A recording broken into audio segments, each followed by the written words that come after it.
बिस्मिल्लाहिर्रहमानिर्रहीम। अस्सलाम वालेकुम नाज़रीन, मैं हूँ Saqib Bashir. Supreme court of Pakistan से एक बड़ी खबर है, ब्रेकिंग न्यूज़ है। सुप्रीम कोर्ट के 8 जजेस जिन्होंने मखसूस नशिस्तों के केस में फ़ैसला दिया था और मखसूस नशिस्तें PTI को देने का हुक्म दिया था, फ़ैसला दिया गया था, जिस पर अगरचे इलेक्शन कमीशन ऑफ पाकिस्तान ने अमल नहीं किया, लेकिन दूसरी जानिब इलेक्शन एक्ट में तरमीम के बाद उस केस में जो नशिस्तें थीं वो PTI को नहीं दी गई थीं,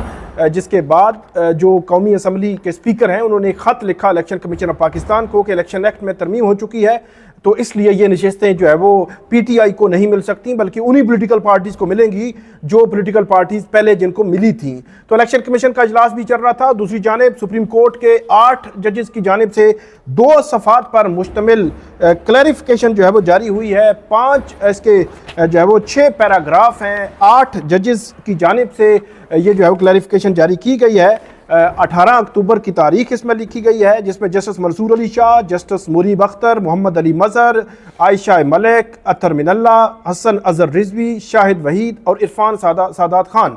8 जजेस हैं। इन 8 जजेस ने जो क्लैरिफिकेशन की है उस पर जाने से पहले थोड़ा सा बैकग्राउंड आपके सामने रखता हूँ। ये 12 जुलाई को सुप्रीम कोर्ट के फुल कोर्ट थी, जिसमें ये फैसला दिया गया था। 8 जजेस की अक्सरियत से ये फैसला था कि ये जो मखसूस नशिस्तें हैं वो वफाक में कौमी असम्बली में हो या सूबाई असम्बलीज़ में, उनकी हकदार जो है वो PTI है और ये PTI को दी जाए। इलेक्शन कमीशन ने यह कहा था कि 39 लोग जो मेंबरान कौमी असम्बली हैं जिनके बयान हल्फी मौजूद हैं जो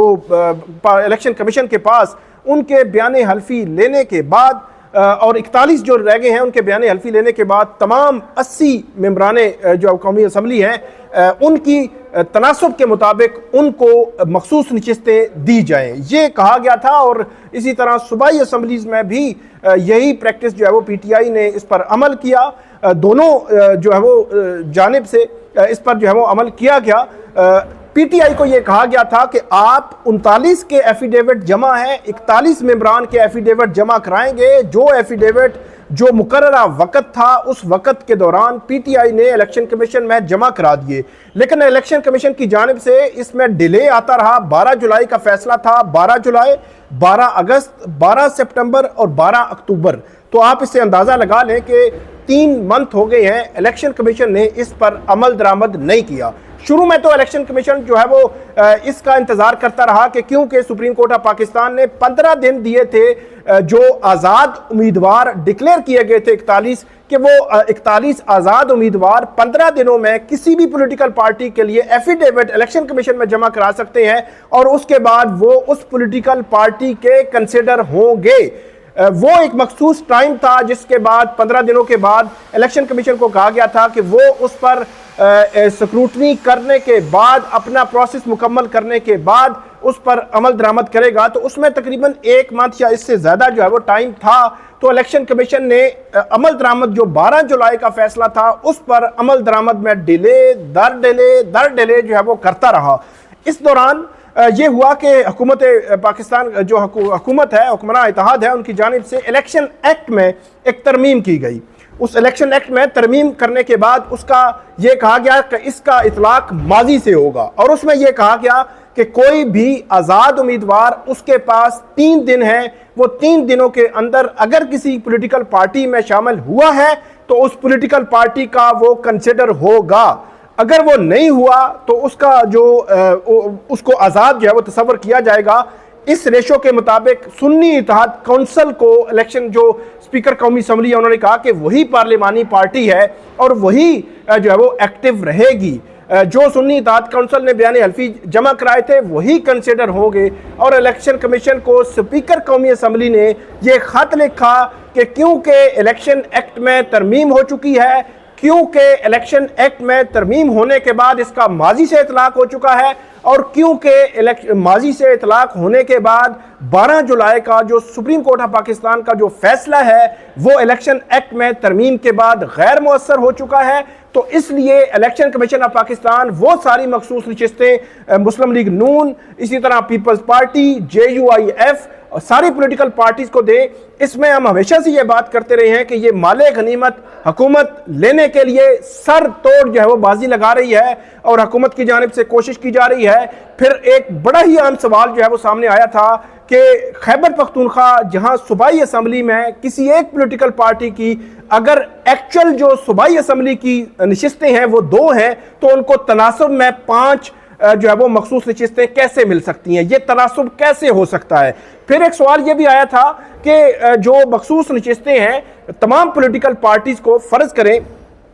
जो मुस्लिम लीग नून है उसकी 60 नशिस्तें हैं जो है पार्लियामेंट में, तो उस तनासब के मुताबिक उसको नशिस्तें अलाट हो गई। पीपल्स पार्टी की जो नशिस्तें थीं उस तनासब के मुताबिक उसको मरकज और सूबों में नशिस्तें अलाट हो गई। JUIF और दीगर तमाम पॉलिटिकल पार्टीज को वो नशिस्तें अलाट हो गई। अब उनको एक्स्ट्रा नशिस्तें देने के लिए कानून में कहां लिखा है कि ये नशिस्तें उनको दी जाएंगी? ये कहीं नहीं लिखा हुआ। हमेशा से ये बात की जाती रही कि जो नशिस्तें हैं वो PTI को नहीं, हमें मिलनी चाहिए, क्योंकि कहते ये एतराज आयद किया गया कि आइन को जो है वो रीराइट किया। हालांकि सुप्रीम कोर्ट का फैसला आइन और कानून के तमाम तकाजे पूरे करता है, क्योंकि ये नशिस्तें PTI की थी, वोट PTI को दिया गया था, मैंडेट PTI का था, तो उसी को ही मिलनी थी, किसी और को नहीं मिल सकती थी। मतलब आइन और कानून में कहीं पे ये नहीं लिखा हुआ कि ये नशिस्तें जो है वो इन हुक्मरान इत्तेहाद को मिलनी है एक्स्ट्रा, उनके तनासुब से जायद। तो अब जो क्लैरिफिकेशन जारी हुई है उस क्लैरिफिकेशन आपके सामने रखते हैं। इस क्लैरिफिकेशन में सुप्रीम कोर्ट ऑफ पाकिस्तान ने ये कहा है कि 12 जुलाई के पैराग्राफ नंबर 10 जो शॉर्ट ऑर्डर था उसमें हमने ये कहा था इलेक्शन कमीशन ऑफ पाकिस्तान को और PTI को कि वो किसी किस्म की अगर कोई क्लैरिफिकेशन चाहते हैं तो हम जो है वो दोबारा सुप्रीम कोर्ट से रजू कर सकते हैं। तो इलेक्शन कमीशन ने भी CMA नंबर 10247/2024 फिर PTI की जानिब से 10088/2024 ये दो CMA जो है वो दायर की गई थी, जिसमें क्लैरिफिकेशन मांगी गई थी कि इलेक्शन एक्ट की जो सेकंड अमेंडमेंट है या उस जो 2024 की अमेंडमेंट है उसके हवाले से क्लैरिफिकेशन मांगी गई थी। फिर पैराग्राफ नंबर 2 में ये 8 जजेस ये कहते हैं कि जो ECP है इलेक्शन कमीशन ने ये जो है वो यहाँ पे बताया कि शॉर्ट ऑर्डर जो है वो जिस कानून की बुनियाद पर जो है वो मौजूद था, जो कानून शॉर्ट ऑर्डर के मतलब 12 जुलाई के दिन जो कानून मौजूद था उस कानून में तब्दीली कर दी गई है और उसके सेक्शन 66 और जो सेक्शन 104 है इलेक्शन एक्ट 2017 का उसको अल्टर कर दिया गया है, ये इलेक्शन कमीशन ने कहा। और नया सेक्शन 104A इसमें जो है वो शामिल किया गया है, जिसमें यह कहा गया कि इलेक्शन एक्ट में जो ये तरमीम 2024 में की गई इसका इतलाक माजी से होगा। मतलब जब इलेक्शन एक्ट बना था 2017 में तब से जो है वो इसका इतलाक होगा। ये इलेक्शन कमीशन ने सुप्रीम कोर्ट के सामने मामला रखा। पैराग्राफ नंबर 3 में ये 8 जजेस कहते हैं कि दूसरी जानिब PTI ने ये कहा अपनी जो मुतफरिक दरखास्त थी उसके मुताबिक कि जब शॉर्ट ऑर्डर 12 जुलाई को पास हो चुका है और उसमें वाज़े तौर पर इंटरप्रेट किया गया है कॉन्स्टिट्यूशनल जो प्रोविजंस हैं उनको, तो इसलिए अमेंडमेंट्स जो हैं जो तरामीम हैं वो सुप्रीम कोर्ट के उस 12 जुलाई के फैसले को गैर मुअस्सर नहीं कर सकती, अफेक्ट नहीं कर सकती किसी सूरत में भी। ये PTI की दरखास्त है पैराग्राफ नंबर 3 में। पैराग्राफ नंबर 4 में सुप्रीम कोर्ट के ये 8 जजेस कहते हैं कि हम पहले ही इस हवाले से क्लैरिफिकेशन दे चुके हैं, डिटेल जो वजूहात हैं कि ये नशिस्तें PTI को हमने क्यों दी थी, मखसूस नशिस्तों का हकदार PTI को क्यों कहा था, इस हवाले से हम डिटेल रीजनिंग भी जो है वो दे चुके हैं। पहली जो क्लैरिफिकेशन थी वो हमने जो डिटेल जजमेंट जारी की थी उसका हिस्सा भी हमने बना दिया था और उसमें ये क्लैरिफिकेशन दी गई थी कि शॉर्ट ऑर्डर जो है उस पर आपने फौरी तौर पर अमल करना है और उसमें रीजनिंग भी दी गई थी, किसी किस्म की मिसअंडरस्टैंडिंग भी उसमें उसको वाजे किया गया था और उसमें यह भी कहा गया था कि जो डिटेल रीजनिंग पहले दी जा चुकी हैं उसमें तमाम लीगल और कॉन्स्टिट्यूशनल इश्यूज जितने भी थे उनको हमने एड्रेस किया है और उसमें कोई क्लैरिफिकेशन ज़रूरत नहीं है। और जो सुप्रीम कोर्ट का 12 जुलाई का मखसूस नशिस्तों का जो फैसला है वो इलेक्शन कमीशन पर बाइंडिंग है, जो आर्टिकल 89 के तनाजुर में, और उसको इम्प्लीमेंट होना चाहिए और होना है। ये सुप्रीम कोर्ट के जो जजेस हैं इन्होंने पैराग्राफ नंबर 4 में ये लिखा है कि जो हमने क्लैरिफिकेशन दी थी, पहले तफसीली फैसला दिया था, उसमें हर चीज हमने क्लियर कर दी। अब उस फैसले पर हर सूरत में अमल होना है, अमल होने के अलावा कोई जो है वो रास्ता मौजूद नहीं है। पैराग्राफ नंबर 5 में ये 8 जजेस लिखते हैं कि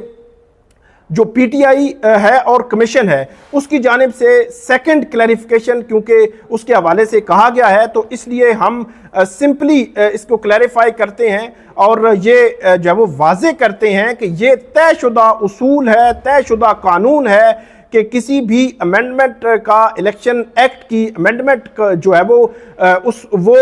इलेक्शन एक्ट में सादा जो कानून साजी सादा होती है, इस तरह जो अमेंडमेंट की गई है, तो ये जो अमेंडमेंट है सुप्रीम कोर्ट के फैसले को माजी से इतलाक करके गैर मौसर जो है वो नहीं किया जा सकता। ये इसमें वजाहत की गई है। इसका क्रक्स ये है कि इलेक्शन कमीशन ऑफ पाकिस्तान जो पार्लियामेंट ने इलेक्शन एक्ट में एक तरमीम की, और तरमीम 12 जुलाई के बाद मतलब अगस्त के पहले या दूसरे हफ्ते में हुई थी, और अगस्त या पहले या दूसरे हफ्ते में जो तरमीम हुई थी, जो कानून साजी हुई थी, सादा कानून साजी, उससे 12 जुलाई जो पहले गुजर चुकी है, उससे इस सादा कानून साजी से सुप्रीम कोर्ट के उस फैसले को जो है वो गैर मौसर नहीं किया जा सकता और उसका इतलाक माजी से नहीं किया जा सकता। ये मैं पहले भी आपको बता चुका हूं कि सुप्रीम कोर्ट्स और आला अदालतें वाजे कर चुकी हैं, अदालत उज़्मा, अदालत आलिया, कि किसी भी कानून साजी का जो इतलाक है वो माजी से नहीं होता। हुकूमत कम से कम 2 से 3 किस्म की कानून साजी ऐसी कर चुकी है जहां पे वो माजी से इतलाक कर रहे हैं।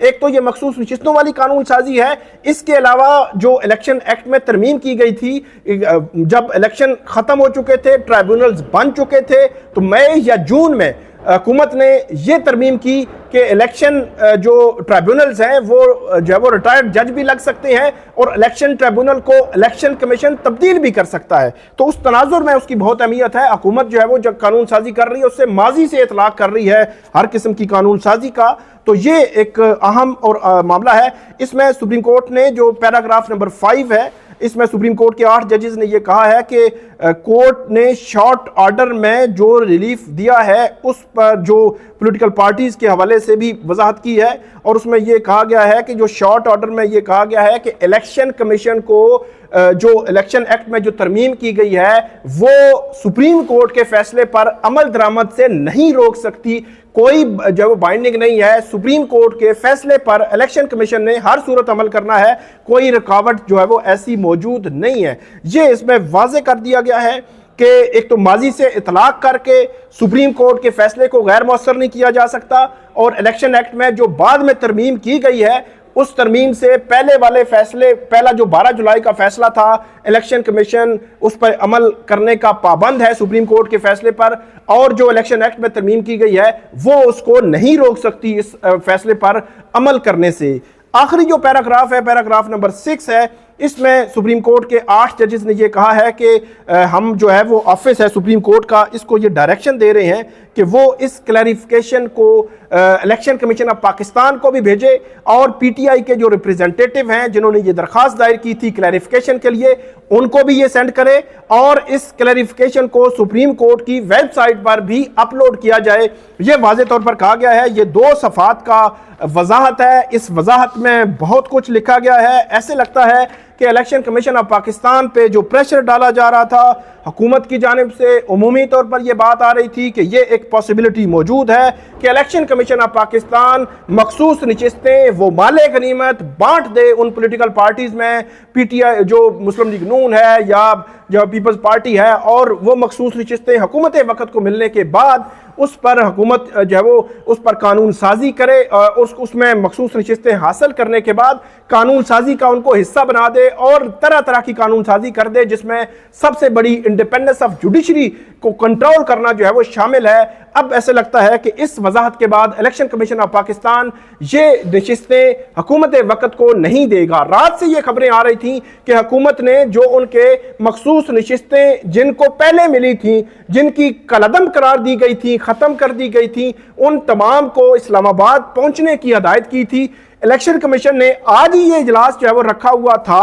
और उस हवाले से भी खबरें आ रही हैं कि इलेक्शन कमीशन भी किसी नतीजे पर जो है वो हतमी नतीजे पर नहीं पहुंचा, क्योंकि इसमें जो स्पीकर कौमी असम्बली का ख़त था उस ख़त को देखा गया, उस ख़त के तनाजुर में ये जो इजलास जो है वो हुआ था। अब देखना ये है कि इलेक्शन एक्ट में एक वजाहती जो नोट आया है सुप्रीम कोर्ट के 8 जजेस का, अब इस तनाजुर में क्या होगा, कैसे होगा, क्या जो है वो करेगी पार्लियामान और क्या लेजिस्लेशन हो सकेगी या नहीं हो सकेगी, ये नाजरीन एक बड़ी ही ब्रेकिंग न्यूज़ आई है सुप्रीम कोर्ट से। अब देखते हैं कि इसके असरात क्या होते हैं। हमें फीडबैक दीजिएगा। अल्लाह हाफिज़।